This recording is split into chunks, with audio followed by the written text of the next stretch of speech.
Então, eu queria agradecer a tua presença aí, doutor Massaneiro, ortopedista forte aqui da cidade, que eu tenho muito orgulho de ter como amigo e foi meu professor, né, uma referência e Aí tá me chamando de velho, né, Felipe? mas ou eu que sou novo, né, cara? Exato. Faz parte. E mas é uma pessoa que eu admiro muito mesmo, mas tu, cara que né, faz maratona, tem uma disciplina ferrada, muda, né, vai atrás do que decide, né, no teu perfil de histórico de vida, um cara diferenciado. E é muito legal te ter como amigo, teu filho, né, que é colega psiquiatra também, um deles, né.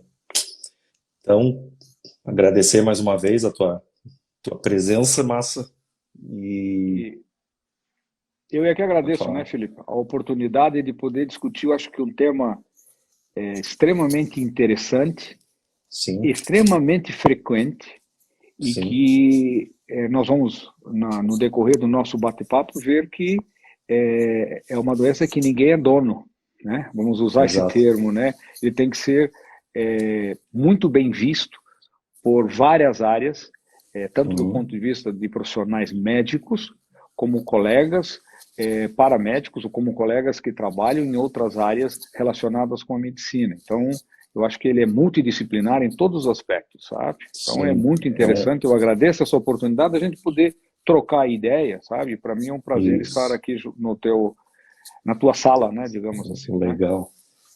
É um quadro assim que é muito falado, muito visto, mas a gente percebe que os pacientes são um pouco perdidos assim, né, do que fazer, né? É, Tem uma é. percepção de não ter melhora, mas ao mesmo tempo a gente percebe que não tem eles não sabem muito quem procurar, qual tratamento ser feito, se dá para melhorar ou não, né? Com certeza, Então vamos tentar esclarecer, entender um pouquinho melhor hoje, né? Para com certeza. tentar passar um pouquinho mais de informação. Então, tu quer Acho começar? que a sala já está razoavelmente, Já, acho já que dá bem, para né? Já dá para conversar, né? que o tempo Felipe, passa voando. eu vejo como importante para os colegas aí a definição, o que é fibromialgia, né, Felipe? Então, Uhum, explicar para as pessoas que estão nos vendo, que estão trocando a ideia com a gente, que fibromialgia, a queixa principal é de uma dor crônica, né? É uma dor crônica que já vem de longa data, ela muitas vezes tem um início insidioso e um início devagar, e ela tem vários locais do corpo. Ela não é uma dor que dói só na coluna lombar. Pode pegar a coluna lombar, normalmente pega os membros superiores, membros inferiores, e é uma dor que tem algumas características, né? Que uhum, são cíclicas, são dores que pioram com determinados tipos de atividade, mas elas são dores que você não tem um quadro clínico exato, né? Então, sim, é, nós vamos falando sobre a fibromialgia, vamos colocar que a queixa não é exclusivamente de dor, tem outros componentes juntos com a dor e que influenciam demais para que o profissional, aí sim, o profissional médico, seja ele ortopedista, seja ele reumatologista, seja ele um psiquiatra, outras áreas também muitas vezes diagnosticam o problema de fibromialgia, mas a gente tem que ter a capacidade de trocar ideia e poder tratá-lo, né? Em termos então, de... deixa Pois eu não? só. Então, é um quadro que cursa, né, com dores aparentemente inespecíficas, né? Não tem um padrão de dor. Ah, tem que ter dor. Todo mundo tem tipo de dor específica, igual. Cada Absolutamente. paciente tem tipo de dores diferentes, né? Em locais Absolutamente. diferentes e muitas vezes mudam de local as dores, né? Absolutamente, correto. E, enfim, e podem ser avaliadas e identificadas como tu citou, por alguns profissionais, né? Claro. Quem estuda mais inicialmente é reumatologia, mas como é multifatorial, tem a questão de É, dor e outras questões é. que a gente vai. falar que... Exatamente. E hoje, dentro dos colegas com a especialidade em dor, né? Nós temos muito colega da clínica médica, próprios anestesiologistas, até Sim, radiologistas que têm a formação em dor, então esses pacientes vão procurar com bastante frequência, né? sim. Alguns detalhes importantes, né, Felipe, em relação a uma visão geral chamada de epidemiologia, né? Uhum. Alguns dados importantes, por exemplo, entre 2 a 8% da população geral tem fibromialgia. Ou Tem seja, muita gente. é muita gente. Em 100 pessoas, 2 a 8 tem fibromialgia. Isso é uma estatística, isso é um dado grave, sério. Muito alto, Isso né? é muito alto, certo? Sim, E as pessoas muitas vezes não têm conhecimento, acham que é uma doença rara. Não, está aí. Vamos lá, vamos jogar por baixo. 2 a 3% de uma população já é muita gente com uma sim, doença que muitas vezes é extremamente limitante, né? Extremamente limitante, certo? sim, Ela tem uma preferência pelo sexo feminino, né, Felipe? sim, Os mais livros comum. mostram alguma coisa em torno entre 4 a 8 vezes mais frequente no sexo feminino do que no sexo masculino. Então, isso também é um detalhe importante, né? Também o percentual de filhas mulheres, né?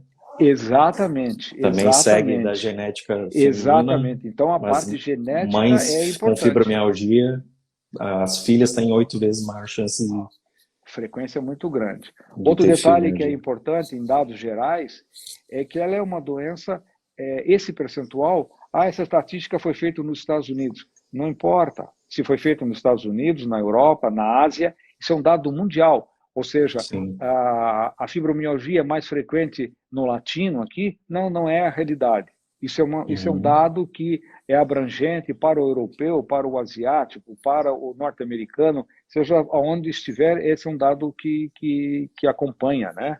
Então, sim, acho que é importante. Outras doenças que estão frequentemente, que quando a pessoa tem e é acompanhado de fibromialgia, o diabetes, principalmente diabetes mellitus tipo 1, né? É muito, em torno de 17%.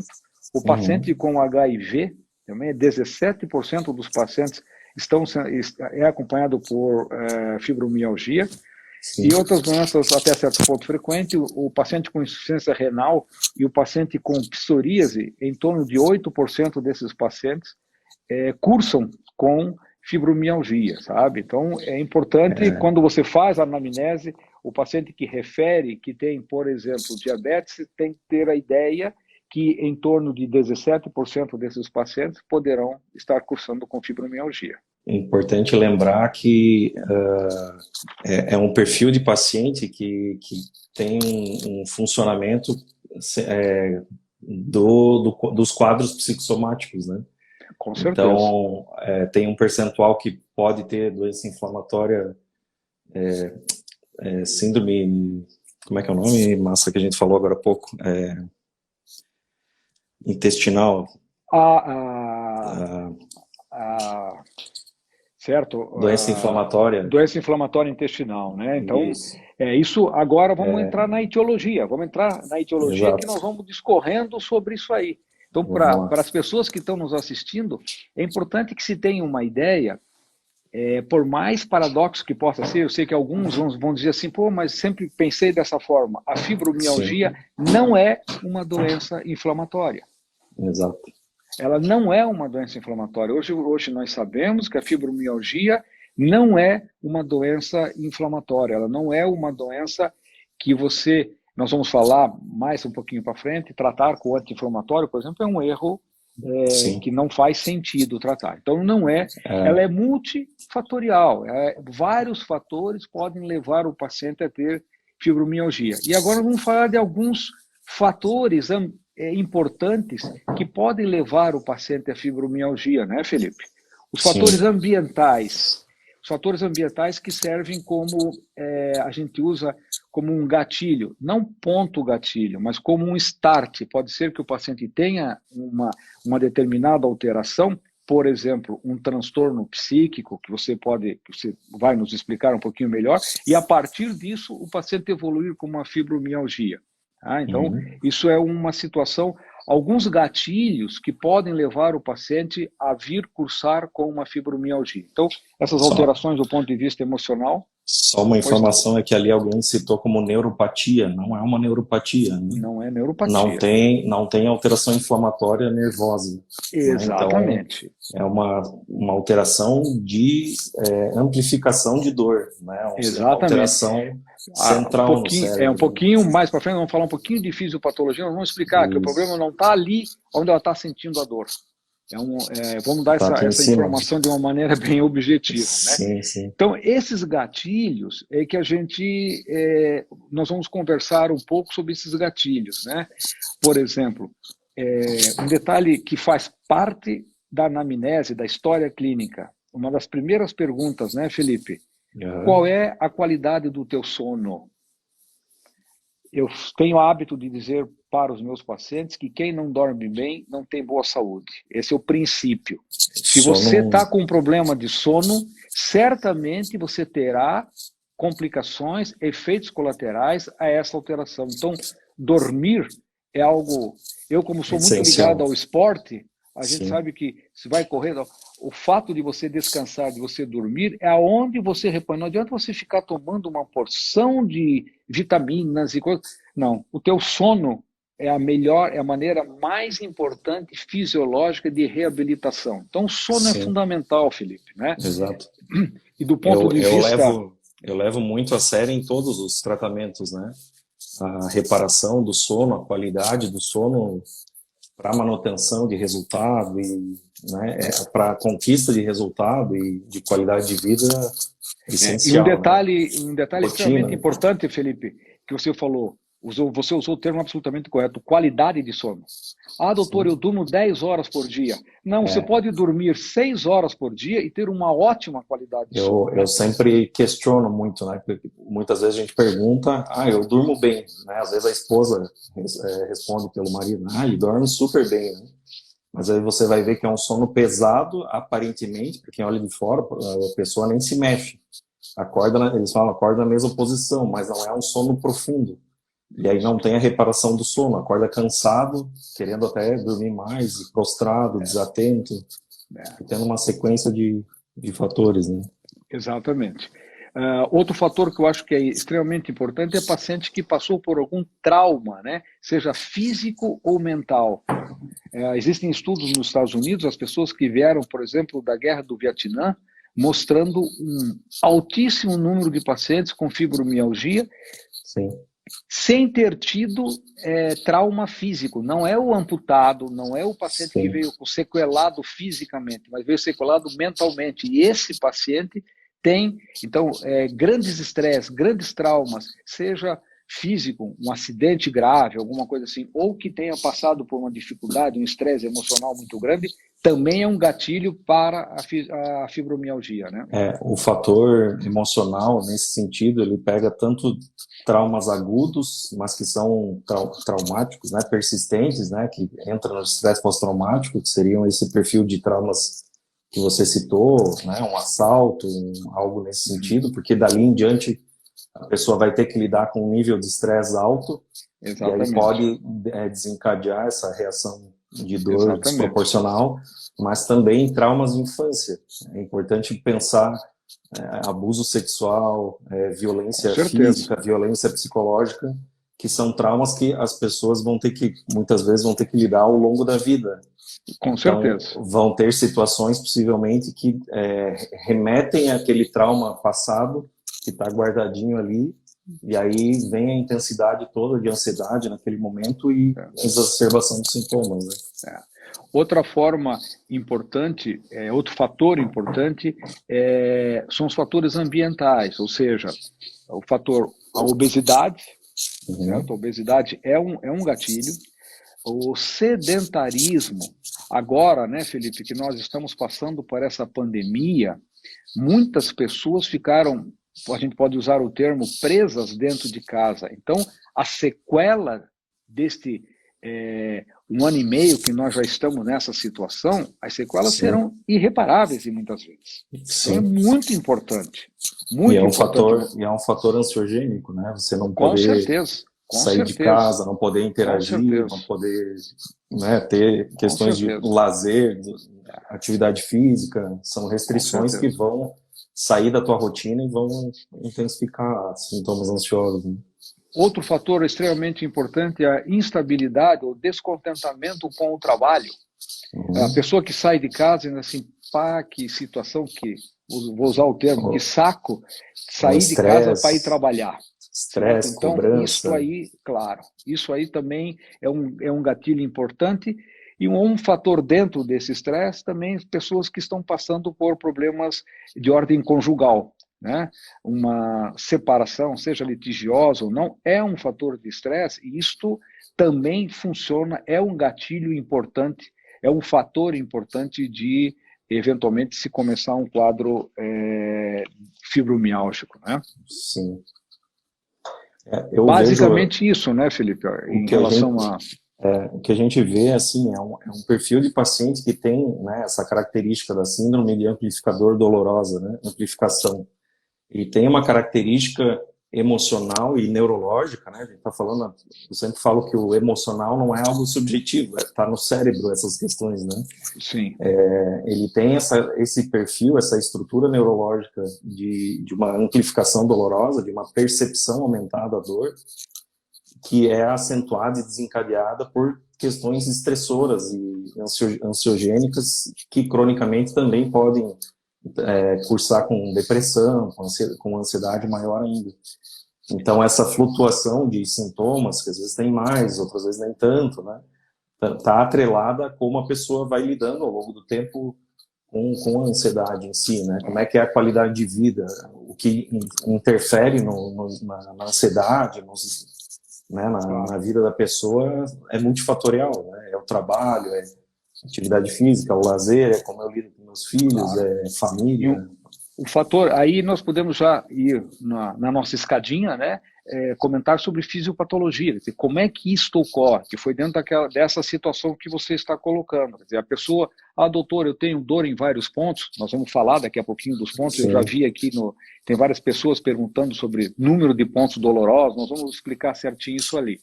Mas a pessoa acha que, eventualmente, entre aspas, a doença está ali, naquele ponto doloroso.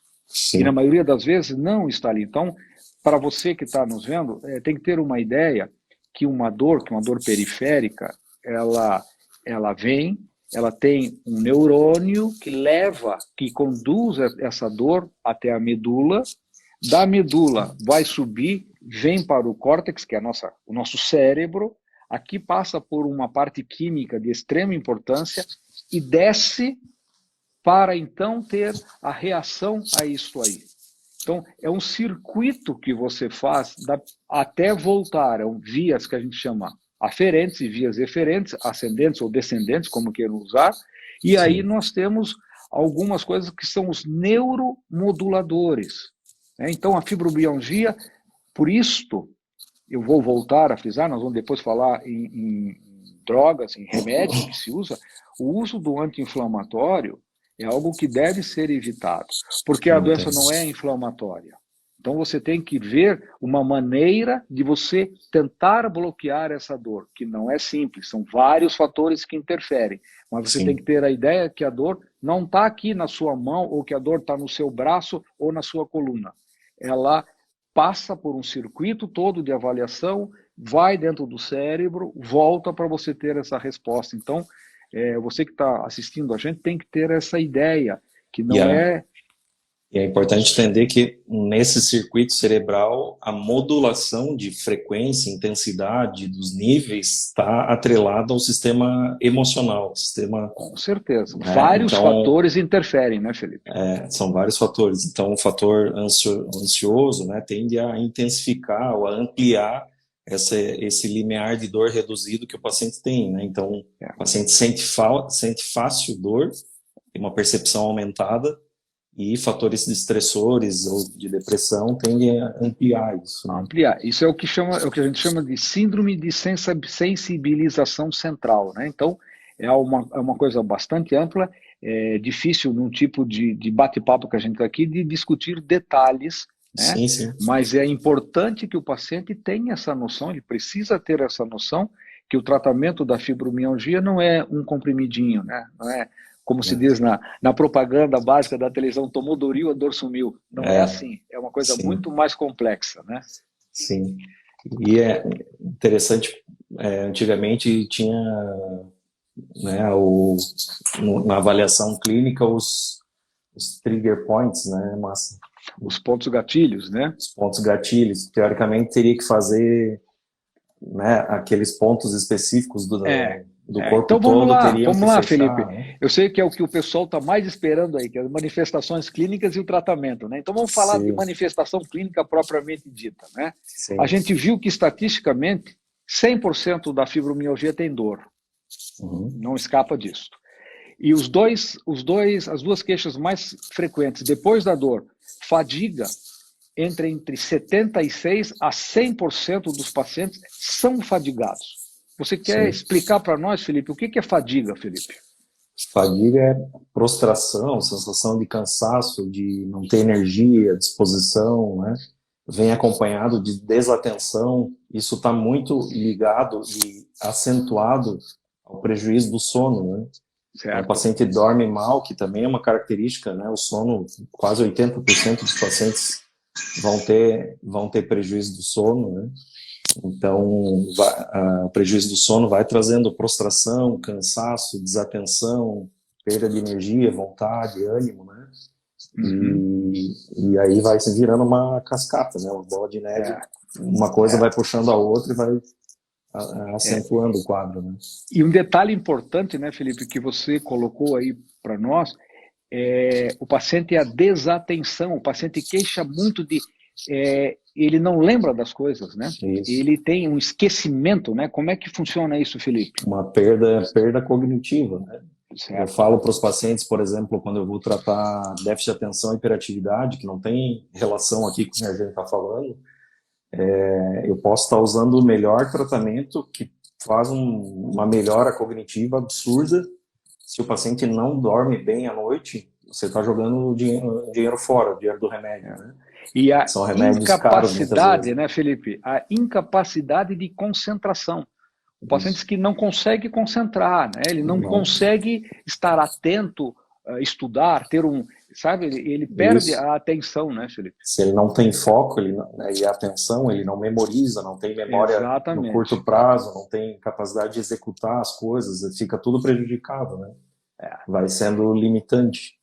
E ainda dentro da manifestação clínica, a terceira, nós falamos de dor, falamos de fadiga, a terceira é o distúrbio do sono, que você já fez uma introdução, né? Mas eventualmente alguém que esteja entrando agora, a necessidade da avaliação do sono, né, Felipe? Esse sono não reparador. Sono não é a hora de sono, mas sim a reparação. O quanto que você tem esse sono reparador, né? Eu sempre falo que a gente não sabe o que começa primeiro, né?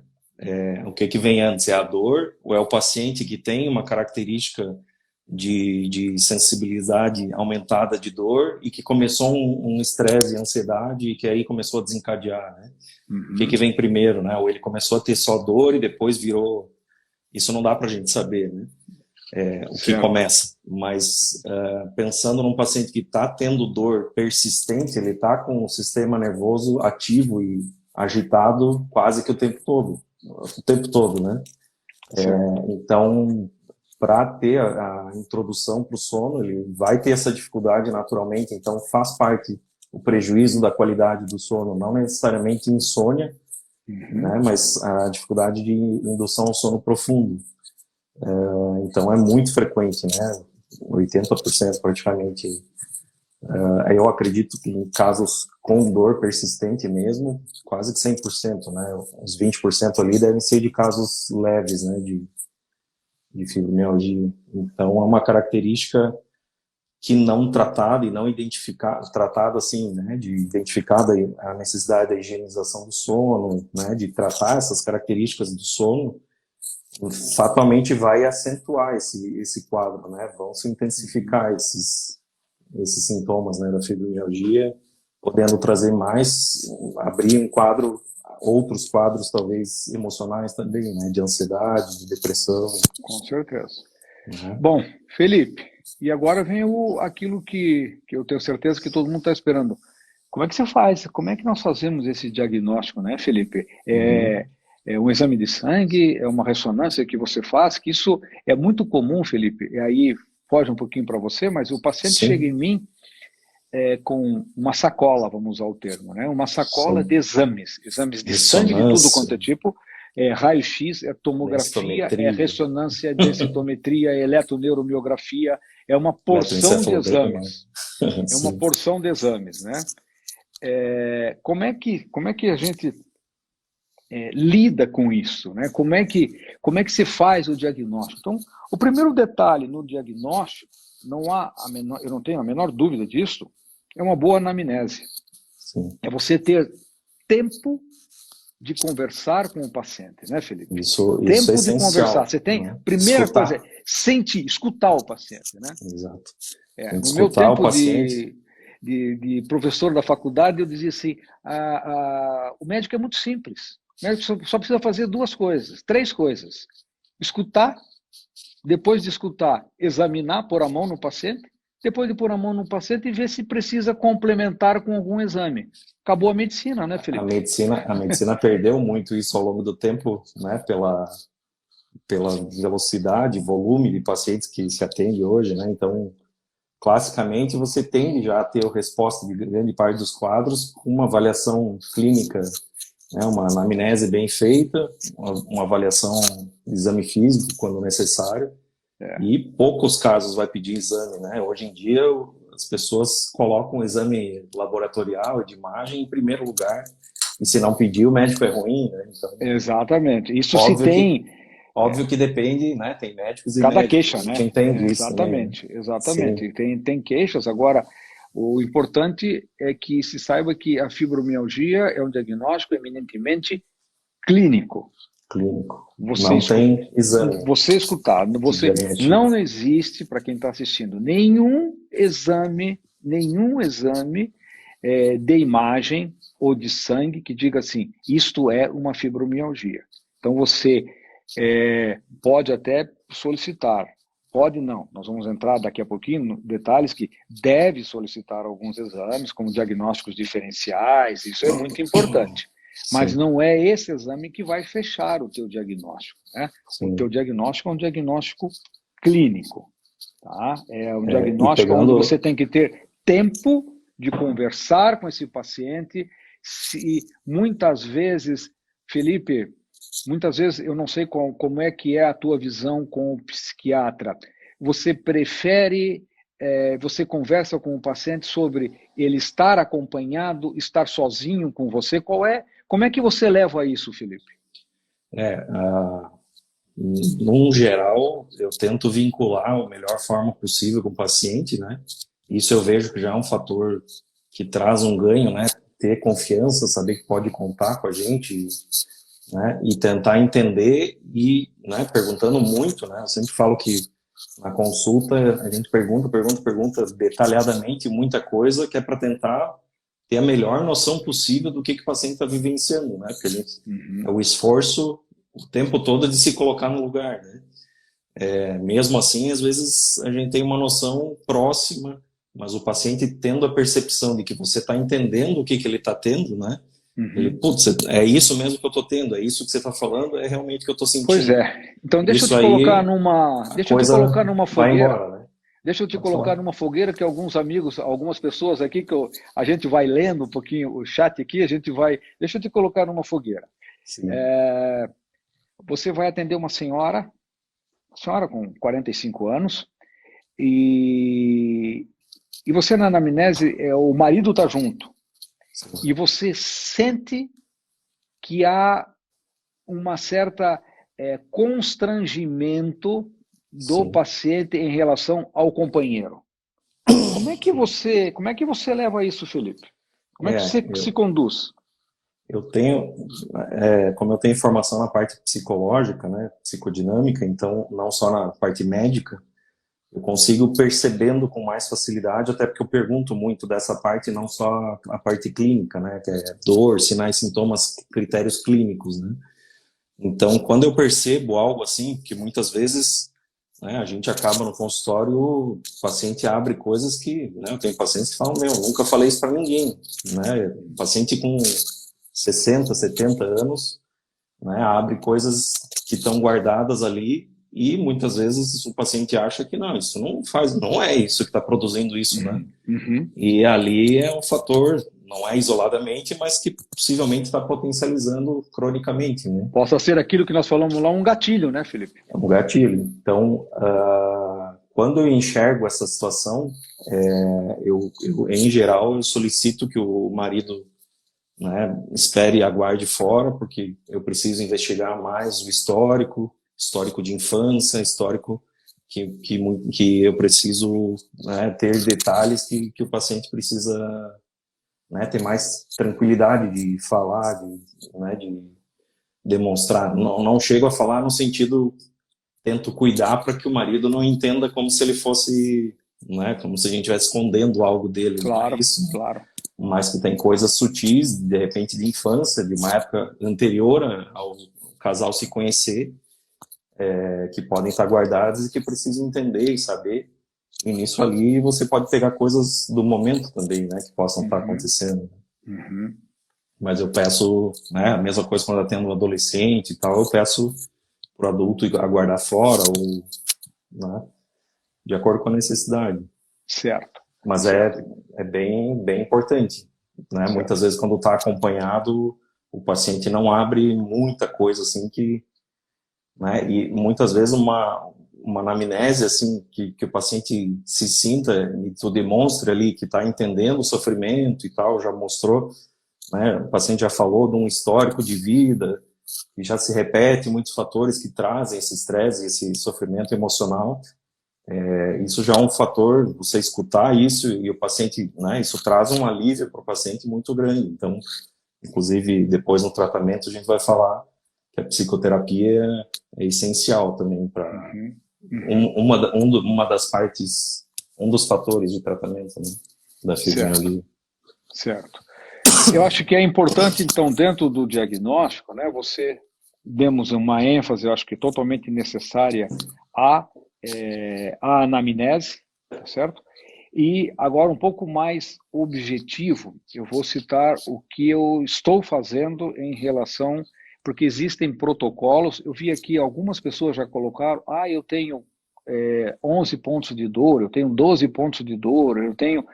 Então, deixa eu explanar assim para algumas pessoas que já estão perguntando, Uhum. porque existia um protocolo datado no começo praticamente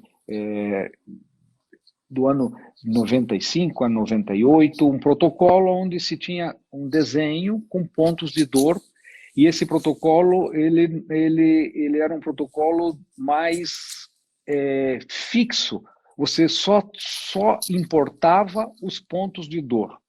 Sim. Então, existe hoje um protocolo ampliado, esse protocolo que eu vou conversar com vocês é um protocolo da Academia Americana de Reumatologia, onde eles têm, nós temos aqui, deixa eu só mostrar assim de uma maneira rápida, é um protocolo onde se tem o mesmo desenho parecido, alguns de vocês já podem ter visto até em consultórios parecidos, onde você tem os pontos, onde você ia lá e palpava, dizia, dói aqui, dói, tá? Então você unia, você tem mais de 8 pontos dolorosos, tem fibromialgia. Então, esse tipo de protocolo está praticamente extinto, você não usa mais isto. O Esse, protocolo existe, o sim, protocolo de dor continua. Você tem hoje um desenho aonde você tem o que chamam de índice de dor generalizada. São 19 pontos de dor no nosso organismo, Felipe. sim, 3 em cada membro superior, 3 em cada membro inferior, no tronco, no pescoço, na nuca. Somando isso dá 19. E o paciente, você não vai palpar o paciente. O paciente recebe esse questionário, esse protocolo, e o paciente risca aonde ele tem a dor. Ele aponta, ele faz um círculo aonde ele tem a dor. Então, e aí você faz uma somatória desses pontos. Se você, dos 19, tiver 7 ou mais pontos, já é um direcionamento. E aí, nesse protocolo antigo, você parava aí. E isso está praticamente fechado. Não, hoje sabe-se que isso não deve funcionar dessa forma. Então foi criado dentro disso aí a escala de gravidade de sintomas. Essa escala de gravidade de sintomas, você tem um histórico dos últimos 6 meses, onde você questiona e você pontua história de depressão, dor de cabeça, cefaleia, paciente com cólica, dor ou câimbras abdominais. São situações que você questiona e você pontua também. Esse, na última semana, ele está com uma história típica de fadiga, sono não reparador e sistema cognitivo, não está entendendo as coisas direito. Então, somando tudo isso, essa soma desses fatores, veja bem que aí são fatores físicos, acrescidos de fatores do ponto de vista cognitivo, emocional. Então, aí se juntou, né, Felipe, a parte de exame físico, de palpação, tal, se juntou e se fez um protocolo aonde a somatória desses sintomas por mais de 3 meses, aonde você tem mais de 13 pontos desses 31 que são questionados, aí você praticamente já delimita que o paciente está com uma fibromialgia. E aí você vai partir para as outras condutas.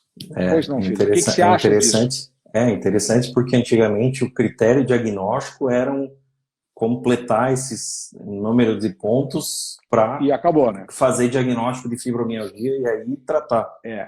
Hoje até já porque se identifica... esse protocolo foi montado como um protocolo de estudo para questionário para diagnóstico. Esse aqui hoje... já é um protocolo de tratamento, é diferente. Exato. O foco. Hoje já mudou, porque o que não é mais os trigger points, né? Já não são mais critérios de diagnóstico, eles são para avaliar o nível de sensibilidade e de intensidade, de frequência de dores que o paciente está no momento, para ter para criar uma estratégia de tratamento e acompanhar a evolução desse tratamento, do resultado que eu espero, né?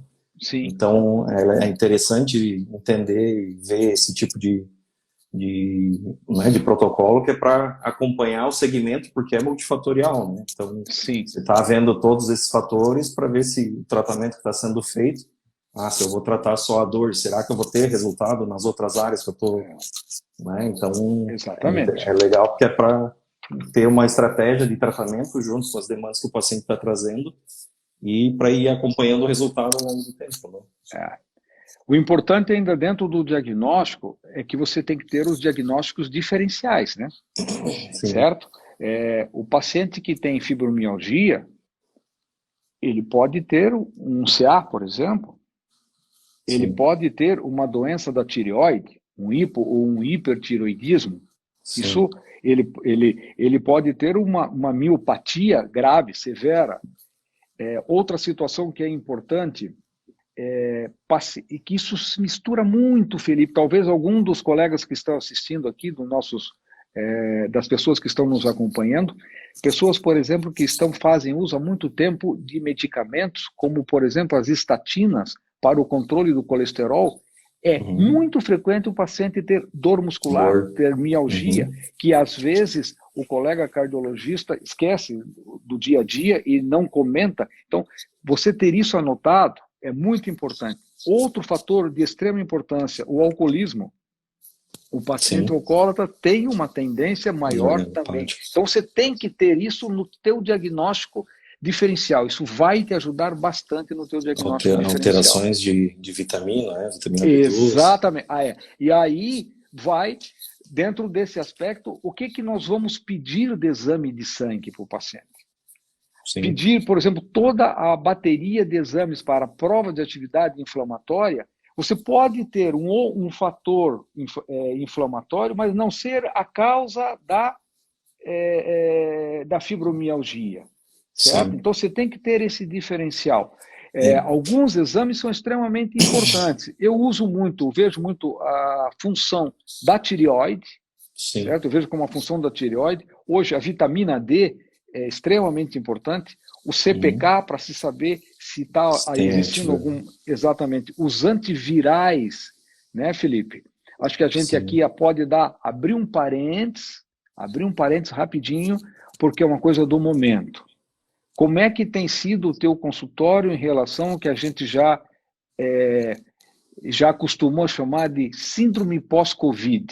O que é isso, Felipe? Sim, isso aí eu falo que a psiquiatria é deixada de lado, está começando a ser inserida, tanto que esse protocolo novo agora que considera como essencial o fator emocional como parte do diagnóstico, né? Já podendo iniciar o diagnóstico, né? Essa síndrome pós-Covid, muito se fala de forma neurológica, né? Como se fosse, por exemplo, a desatenção. Vamos só falar rapidinho para a gente não fugir do tema, mas né, desatenção, como se fosse uma alteração neurológica que o paciente que passou Covid pode ter. Só que ninguém comenta o estresse, a ansiedade, o pânico que teve no período ali de dificuldade respiratória. Muito paciente foi entubado por crise de ansiedade e pânico não tratado, que em muitos casos não foram considerados, porque gera uma angústia, uma dificuldade respiratória acrescentada dos sintomas respiratórios mesmo, né? E muitos pacientes desestabilizaram, né? Eu tenho pacientes que vinham estáveis, tranquilos, e tiveram uma crise pesada, ficaram isolados da família 50, 60 dias, às vezes com um quadro, né, tendo a percepção de que vai morrer, com essa catastrofização da pandemia, né? E quando saem disso, eles saem, né, com um estresse pós-traumático, com um quadro, às vezes, de instabilidade, prejuízo do sono, e que vai cursar com desatenção. Então, eu já tive quadros, assim, já peguei pacientes que vieram pós-Covid, pedi avaliação cognitiva e tal, aparentemente sem prejuízo significativo, e eu consegui, né, não estou falando que isso, que eu estou dizendo que é isso, só isso, né, mas ajuste do tratamento do quadro emocional, a cognição reorganiza. Né, estabilização do humor, padronização do sono e tal, volta ao normal. Né? Exatamente. Mas tá pegando, a princípio, né? Isso pega. É impressionante porque é muito fácil, assim, começou a ter um quadro pesado, né, o Covid, né? E aí você olha para a televisão o tempo todo, morreu 1.000 e poucas pessoas, não sei quantas. O cara acha que ele está indo para a mesma linha. Mas dentro desse raciocínio, né, a sorologia viral, né, é muito importante. Se você tem alguma suspeita, você solicitar mesmo HIV, uma porção de sorologia viral aí que tem que estar bem esclarecido, né? E aí eu gosto muito de usar aí o PCR e o VHS, que me dá algum parâmetro inflamatório, e também o complexo de vitamina B, né? Vitamina B6, B12, principalmente relacionados com a dieta, com uma porção de fatores que possam influenciar diretamente a dosagem de vitamina B, do complexo de vitamina B, que é algo que eu peço assim de uma maneira frequente, né? A história clínica em si, né? Se você, como eu faço a parte clínica com a psicológica junto, né, na minha anamnese, a gente já pega um histórico assim que já mostra que é pouco provável que tenha uma alteração orgânica, né? Diferente, por exemplo, eu vi a Sol, que é uma amiga minha ali, falou que depois que fez cirurgia bariátrica, aí começou a ter sintomas de dor, tipo fibromialgia. A gente dá uma interrogação, né? Pô, eu fiz uma cirurgia que pode me dar uma restrição de absorção de vitaminas, né? Certo. Ou eu posso trocar o fator, de repente, né? O fator de compensação de ansiedade através da ingesta alimentar. Eu não vou ter mais essa compensação, eu posso aí apresentar ansiedade de outra forma, e aí intensificar sintomas de dor. Exatamente. Então, são coisas que precisam na história avaliar para ter, né, para investigar de acordo. São coisas, por exemplo, né? Por exemplo, um hipotireoidismo pode intensificar, né? Pode gerar um fator estressor também de aumento de ansiedade. Então, são coisas acessórias que precisam ser identificadas, né? Mas que basicamente o diagnóstico é clínico, né? Claro. Isso é importante porque um diagnóstico inicial, que você já vê que já vem de mais tempo, o paciente já tem um perfil de ser poliqueixoso, de ter queixas de dor frequentes em vários locais, né? E associados a causas né, de maior estresse, um luto, alguma coisa que intensificam as dores, né? Se você já vê isso no histórico, o diagnóstico não é tão complexo para, se necessário, iniciar um tratamento, né? Então, um clínico geral, às vezes no posto de saúde, já pode fazer um diagnóstico, né? O que eu não quero dizer é um diagnóstico definitivo, né? Talvez Mas para já tem um iniciar direcionamento, né? um direcionamento, exato. Deixa eu colocar uma outra situação que me vem aí do ponto de vista, não tanto para você, mas para mim como ortopedista e como uma área maior de atuação em doença musculoesquelética e coluna, é comum os pacientes virem com uma ressonância magnética, sabe?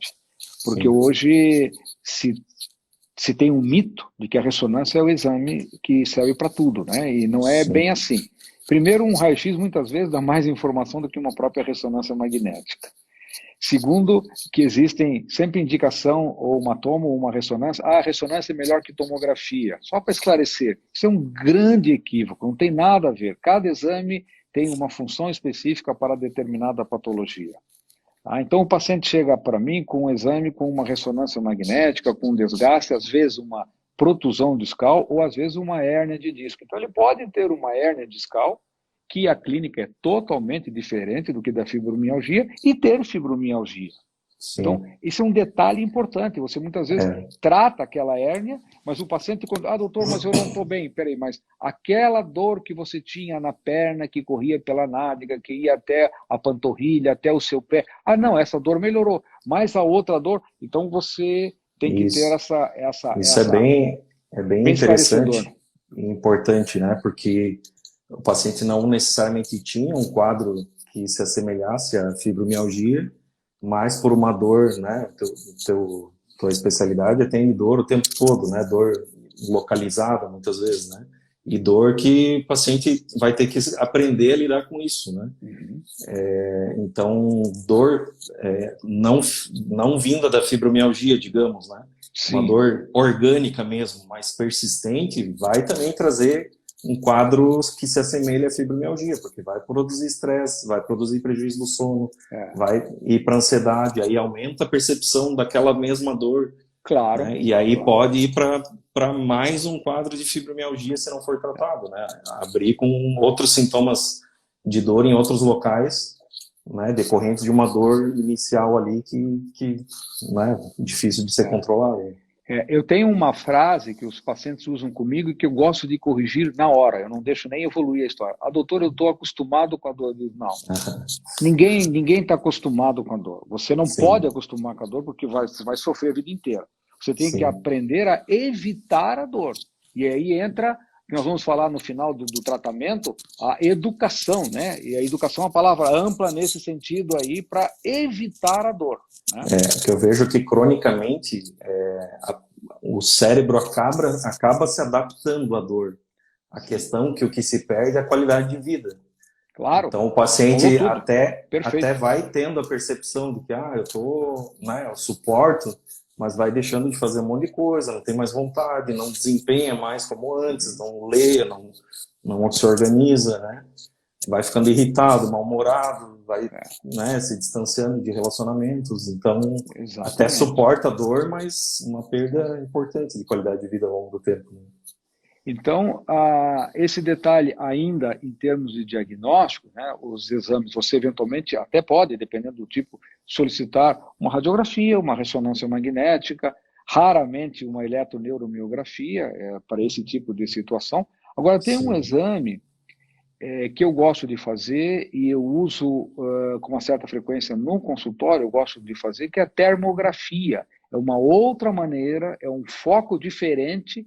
Sem radiação, você pode fazer esse tipo de exame até em gestante, sem problema nenhum, aonde você vê pela alteração térmica, que é uma foto térmica, aonde você vê determinadas áreas com alterações, seja para mais frio ou mais calor, e ali você consegue detectar com um grau de capacidade muito grande, você não faz o diagnóstico, mas eu considero uma ótima ferramenta para ampliar o teu aspecto, inclusive de diagnóstico e tratamento. Então, a termografia é algo interessante, sabe, Felipe? Eu acho, no meu dia a dia, eu tenho usado bastante. sim. É bem interessante, não é comum, né? Eu acho bem legal que tu tem esse aparelho, né? Uhum. E justamente por a gente falar de um quadro que é repleto de sintomas e tal, e sintomas intensos, e que muitas vezes as pessoas, a família, às vezes não acredita na pessoa, né? Claro, E fica como, tu só se queixa, quando as coisas estão ruins, tu não quer, porque tu tem mais dor. Pelo menos é exatamente. uma coisa que é mais, né, é um exame simples ali, mas que, né, até para o paciente, muitas vezes ele fica, pô, mas será que eu sou louco, né? Porque eu tenho dor e não tenho nada, o exame é todo normal, né?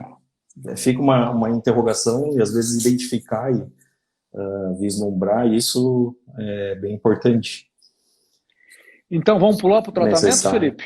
Vamos lá. Vamos pular para o tratamento, que aí agora é que o bicho vai pegar, né? Sim, Nós estamos uma porção, as pessoas que estão nos vendo dizem assim, pô, esses caras estão lero, lero, lero, lero, e eu quero ver como é e que eu o vou ficar, como é que eu o vou, e que eu que eu fico com o faço? quê? E o que que eu faço? É ou não é? Sim, É ou não é? exatamente. Então, vamos começar com o cuidado, eu posso falar da primeira fase, que é Sim, educação sobre a dor, né? Educação sim, sobre a dor, estar bem explicado. Então, o paciente, você conscientizar que você vai ajudar o paciente. Agora, o paciente tem que se ajudar. sim, Infelizmente, é frequente no meu consultório, às vezes eu pego um paciente sedentário com um IMC, um índice de massa corpórea muito alto, o paciente está 5, 10, 15, 20, 30 quilos acima do peso e quer melhorar da dor. Eu digo, bom, eu tenho a obrigação de te explicar. E eu sempre explico aos meus pacientes que eu falo que é a síndrome da coluna, ou síndrome da dor, no esqueleto axial, no esqueleto principal, se reduz para 3 fatores principais: peso corporal de acordo com a estatura, exercícios regulares. Eu explico para o paciente, não adianta sábado da tarde tu pegar a tua bicicleta, querer fazer um pedal, se você não fez nada durante a semana inteira, isso não vai te ajudar sim, em nada, pode até complicar. É o que a gente vê às vezes, agora não muito, mas época que se jogava futebol em locais aí, a pessoa não faz nada a semana inteira, vai lá jogar futebol e infelizmente tem um infarto e morre no campo. Quantas vezes sim. nós vimos isso? Se E o machuca, né? terceiro, e o terceiro que é a postura. Então, a educação, para se começar a falar de tratamento de fibromialgia, tem esses 3 fatores. A educação é você ter isto.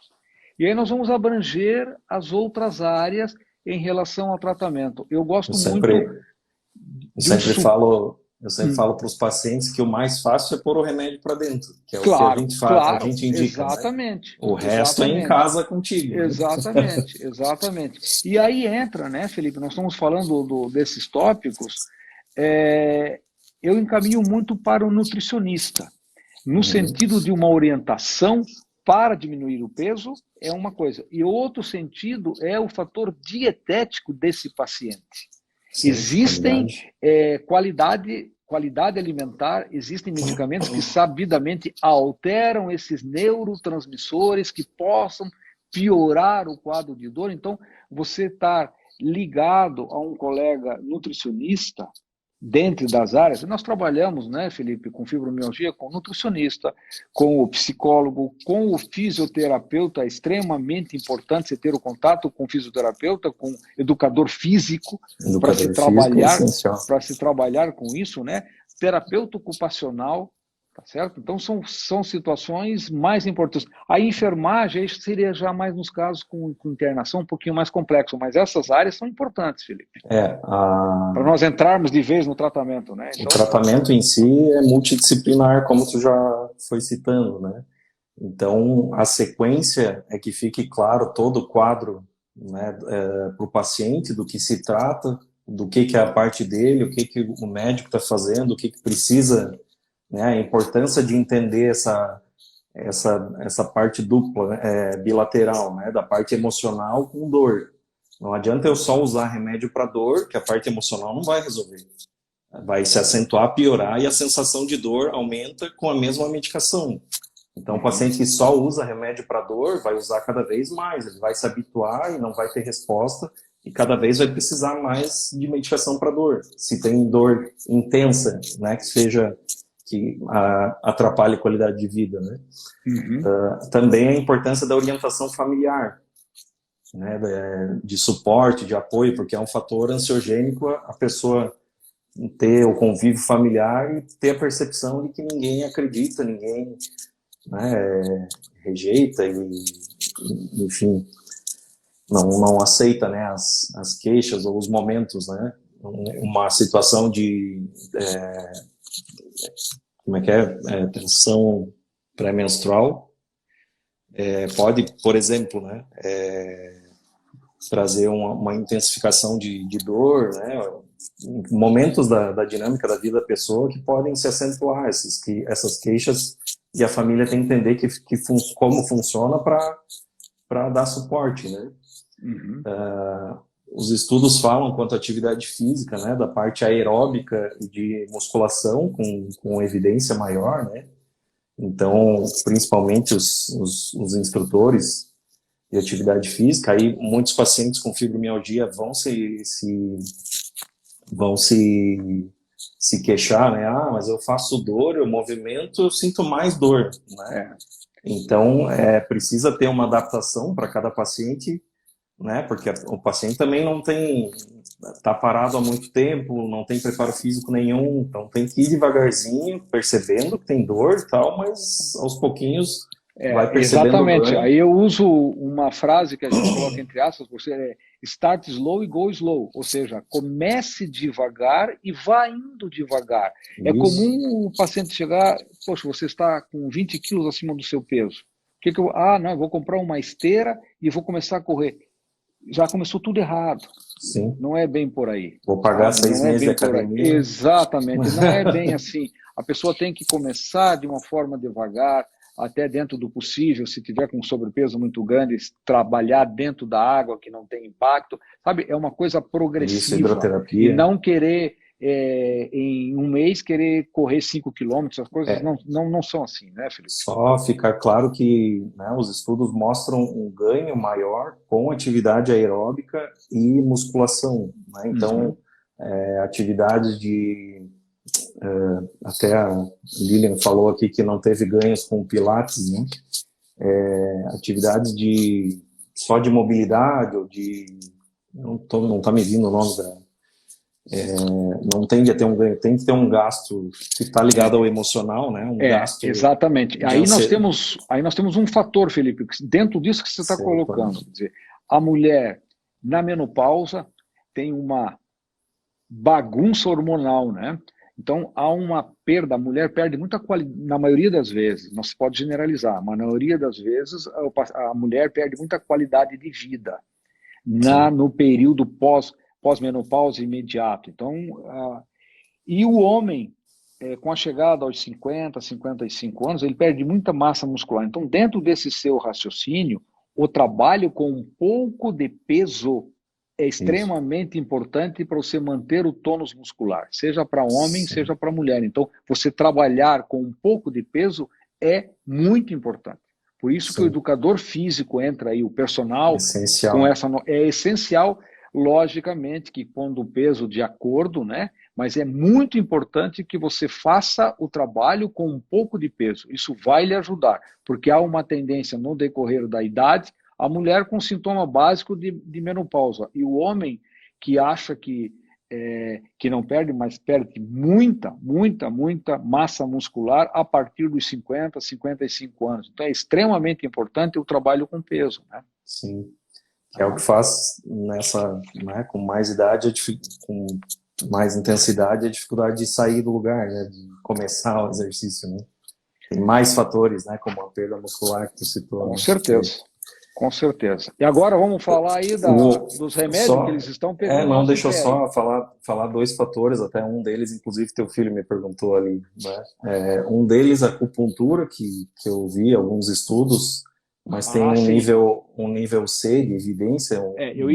Desculpa, é que eu ia falar depois disso, mas já puxamos já. A acupuntura é extremamente interessante. Mas é acessória, né? Ela não ela, claro, curativa, né? Também de acordo com o nível do quadro, né? E da queixa, né? A gente está falando aqui de um nível conservador para né, de acordo com a intensidade, né? Sim. Então, para chegar a aumentar para psicoterapia, medicação, que a gente vai falar agora, de acordo com a intensidade e o prejuízo da vida, da qualidade de vida que o paciente vai trazer na consulta. Né? Então, indo nessa escada, né, Felipe, as atividades, entre aspas, os agulhamentos, né? Seja Isso. agulhamento seco, seja agulhamento com medicamento, onde você vai para a medicina intervencionista, que é algo que hoje se está se fazendo muito, que é a medicina intervencionista. Então, em determinadas situações, quando você tem determinados pontos com grande exacerbação, a medicina intervencionista, com acupuntura, com agulhamento a seco, com bloqueios, isto, sem dúvida nenhuma, é um fator que acrescenta muito no tratamento, sabe? Agora só me veio uma informação que é importante falar, que até eu vi um colega citou ali antes, que é importante entender que essa dor para o paciente é uma dor real, o paciente sente isso, né? Claro. Então, não é como se fosse a cabeça está inventando algo que a gente tem que... Né? É uma dor real, o paciente sente... Tem Infelizmente, no nosso dia a dia, a gente, às vezes, percentual muito baixo, mas às vezes a gente sente que há ganhos secundários em relação a isso. Né? Isso, eu vou até falar sobre isso. Então eu estou me antecipando aí, né, Felipe? Ganhos secundários, né? Que aí entra a psicoterapia, né? Que é essencial para tratar situações, como a gente falou, de traumas, estresse pós-traumático. A primeira escolha, segundo os protocolos de reumatologia, inclusive, é a cognitivo-comportamental, né? Que é uma terapia mais de organização de pensamento, de funcionamento objetivo. Em geral, ela é colocada como a mais indicada porque ela tem resultados mais evidentes no curto prazo. Então, os americanos gostam mais disso, né? Mas a psicodinâmica é essencial também para lidar com questões como a gente citou, um abuso sexual, né? Porque um exemplo de uma mulher que passou por uma situação de abuso, ela vai ter que lidar com questões dessas, se não tratadas, né?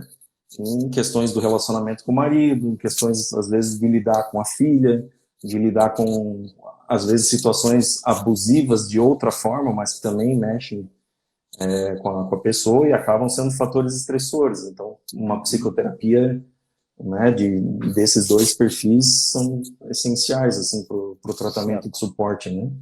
Certo. Acrescentando... perdão. Eu esqueci de falar do teu último comentário, né? Uma coisa que acaba acontecendo muitas vezes é que o paciente com dor crônica, que pode ser um quadro de fibromialgia, pode ser por outras causas, como uma lombalgia, como você citou, ao longo do tempo, ele pode possivelmente se adaptar e se organizar através da dor. E aí a gente fala que são os quadros com um transtorno de personalidade, né, que desenvolvem uma organização emocional com a dor. Então, aparentemente, são pessoas que parece que não querem melhorar. Né? Você indica o tratamento, fala para fazer isso, aquilo, boicota o tratamento, daí aí não evolui. Aí você fala, bom, mas eu quero o teu tratamento e você não quer. Né? Então, importante aí uma psicoterapia mais aprofundada, né? Muitas vezes atrapalha, né? Por exemplo, tem ganho que em muitos casos são necessários, mas, por exemplo, tem um ganho de INSS, por exemplo. A pessoa tem um fator financeiro e isso é uma conexão indireta, a pessoa não tem necessariamente um pensamento objetivo sobre isso, né? Quero ganhar dinheiro, então vou ficar doente. Não necessariamente, né? Claro. Não vou ter o ganho, será que eu volto a ter autonomia? Eu volto a dar conta, né? Então, é um boicote para manter numa zona de conforto por uma restrição, uma dificuldade. E isso, muitas vezes, nos relacionamentos, né? Uma pessoa que tem dor cronicamente, o marido, por exemplo, começa a sair fazendo as coisas pela esposa. Começa, não, fica aí, descansa, eu vou fazer lá.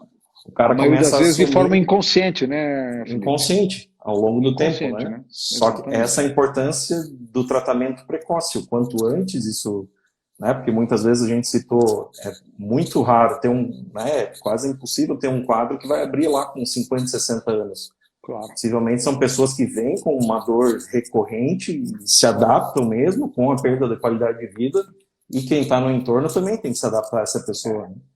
Você Então, citou, me permita, nós estamos num bate-papo aqui, até eu vi aqui,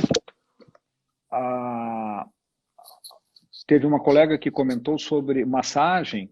Eu acho que a massagem, sendo bem feita, é algo absolutamente bem-vinda, bastante relaxante, absolutamente bem-vinda. E um fator que você falou ali, idade. No meu dia a dia, eu não vejo ninguém que começou uma fibromialgia com 55 anos. Se o paciente veio com um quadro compatível com uma fibromialgia, com 55 anos, vamos usar essa idade como média, se você for fazer uma investigação, essa dor já vem há muito tempo, e ela chegou em você agora. Ah, não, eu não tinha nada até o ano passado, eu tenho 55 anos, até o ano passado eu não tinha nada, eu tinha vida normal, e começou agora, você já praticamente descarta a fibromialgia. Praticamente descarta a fibromialgia. Você tem uma outra, você tem uma osteoartrite, você tem uma, infelizmente, às vezes, doenças mais graves, mais sérias, mas a fibromialgia aí está praticamente descartada. Você vai ver que a dor acompanha, de certa forma, talvez um desencadeante de uma intensificação maior. Exatamente, exatamente. Mas são pacientes que na história ela já não vem de era longo tão tempo, incapacitante, né? Ela exatamente. não produzia tanta perda, né, funcional, né? Funcional. Exatamente. Né? Felipe, vamos dar o que para o paciente, Felipe? Então, eu vou dizer o que não dá e você fala o que dá, tá certo? Sim. O que você não deve fazer, o uso de anti-inflamatórios, tá certo? Não vou citar nomes para não ficar, mas medicações anti-inflamatórias e o corticoide também não deve ser usado, e opioides. Opioides não deve, é uma contraindicação no tratamento com fibromialgia. Sim. Certo? Tem um tipo de opioide que, excepcionalmente, ele pode ser usado como coadjuvante, que ele tem uma função dual, certo? Que ele funciona de uma maneira dual, que é o tramadol. Somente isso. Porque os outros opioides vão ser excelentes para outros tipos de dor. Vamos lá, a gente pode citar os nomes, a codeína, as oxicontinas, o fentanil, todas as oxicodonas, certo? São medicações com pouca ou nenhuma ação, além de ter o problema da adição, ou de você, entre aspas, viciar com isso. Então, não é recomendável o uso desse tipo de medicação, certo? Então, nós temos aí partir para os outros tipos de medicação. Se você quiser dar a tua introdução para a gente ir conversando, né? Eu vou citar, de acordo com os manuais dos reumatologistas, né, de indicação, e aí vou dar meu ponto de vista do que eu vejo de resultado e tratamento, né. Então, eu lembro até na época de faculdade, né, a primeira escolha seriam os tricíclicos, que são a amitriptilina em primeiro lugar, e com indicação também na nortriptilina, que é idêntico, só que é um mais recente, né? Não uso essas medicações por ter um fator, muitas vezes, de efeitos colaterais, que acabam, o ganho não é tão, né? Até ter um ganho, porque se, em geral, o paciente com dor crônica, ele tem um quadro ansioso e depressivo. Então, para eu ter resultado de antidepressivo e para ansiedade com essas medicações, eu tenho que ter uma dosagem mais alta. Eu vou produzir constipação, boca seca, ganho de peso. Então, são remédios que eu acabo mais antigos, funcionam, têm a sua eficácia, a sua indicação, mas na minha prática acabo não tendo uso frequente.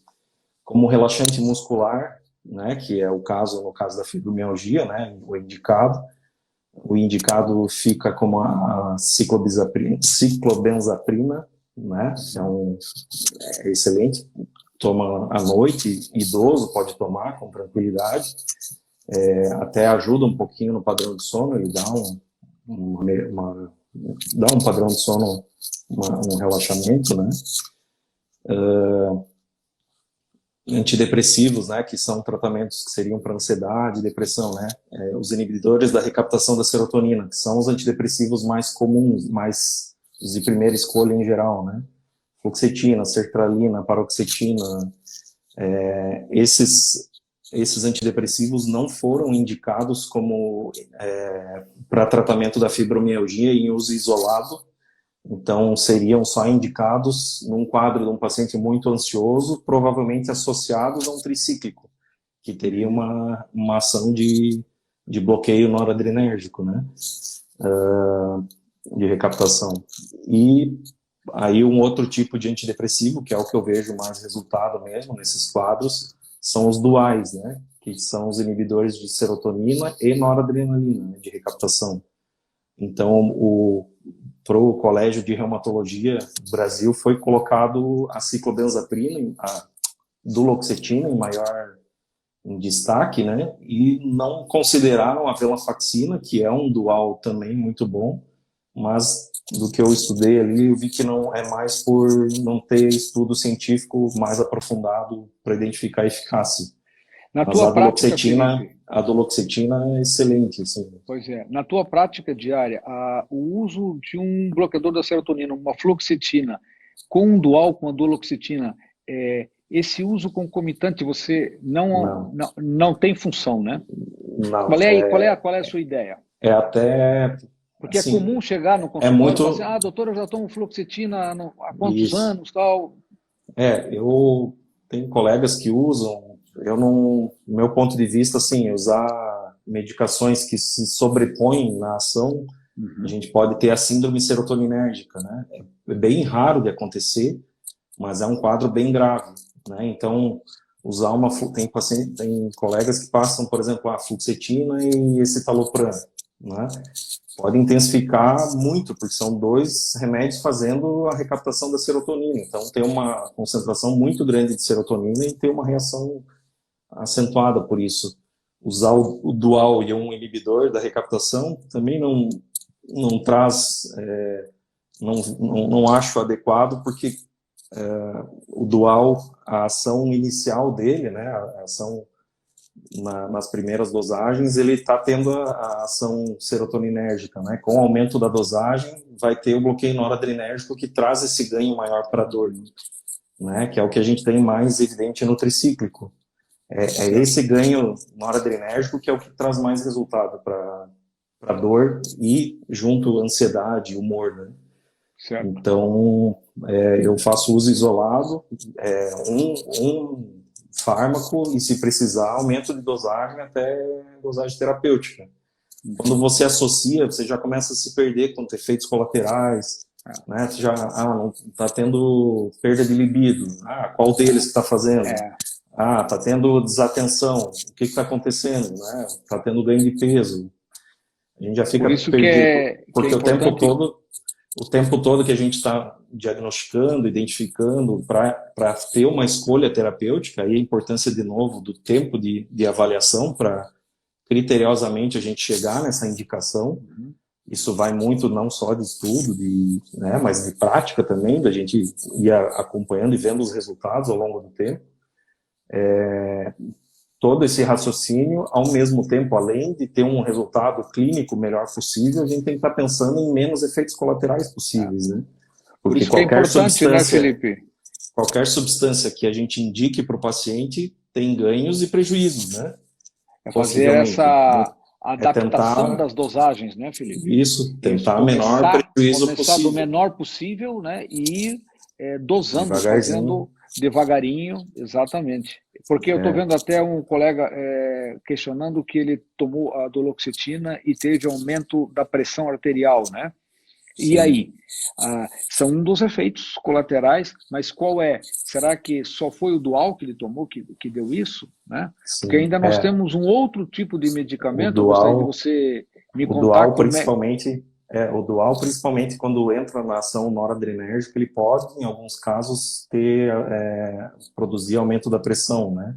Principalmente em idosos, é mais frequente. Exatamente. Não é frequente, assim, mas pode acontecer, não é tão Pode, é difícil uma de se das. ver. E a Aí, associação, Felipe, com gabapentinoide? Qual é a isso, tua. são os neuromoduladores, né? Sim. Então, gabapentina e pregabalina.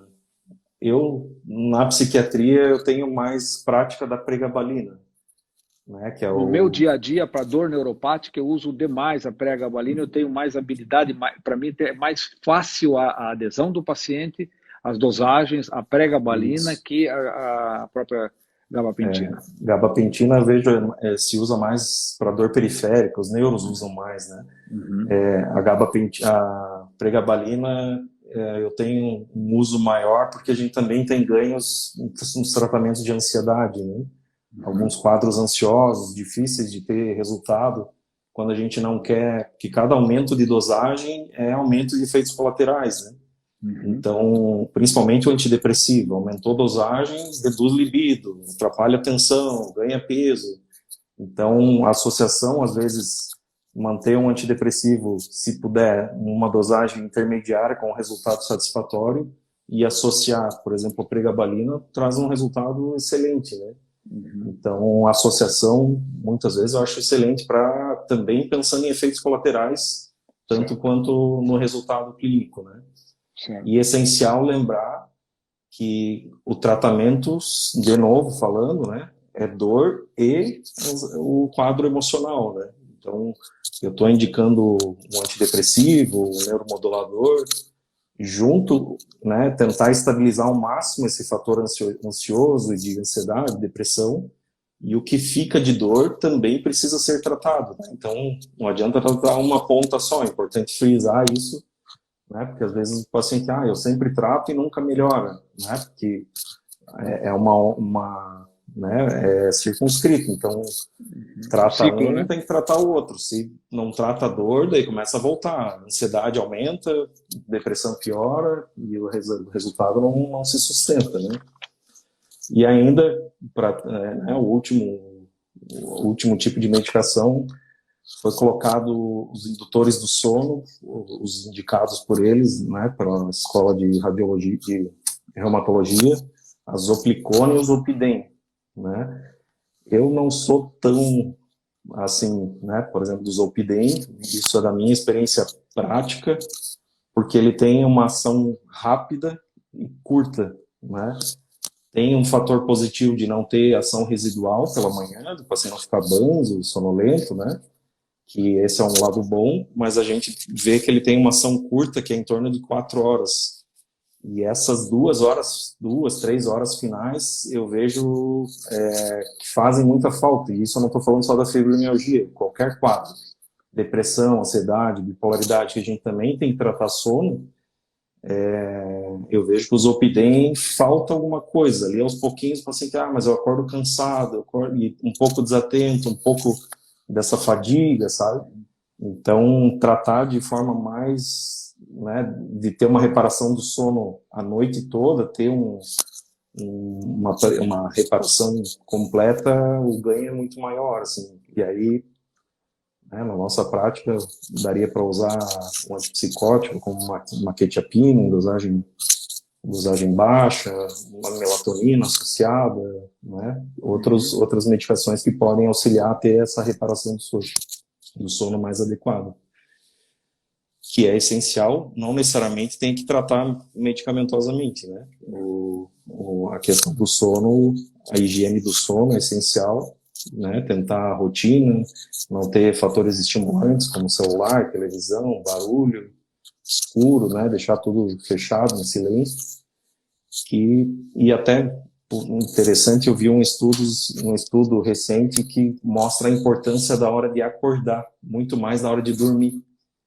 Eu achei bem legal, que mostrou, tem se evidenciado que traz um ganho maior, uma facilidade maior de regular o sono, você manter uma rotina de acordar.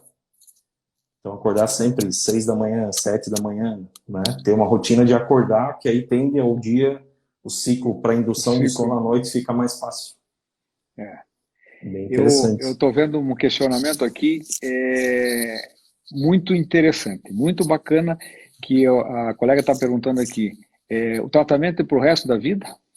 E aí, Felipe, o que você vai dizer para Então, essa? como é um quadro multifatorial, isso serve para os quadros da psiquiatria também, né? Todos praticamente.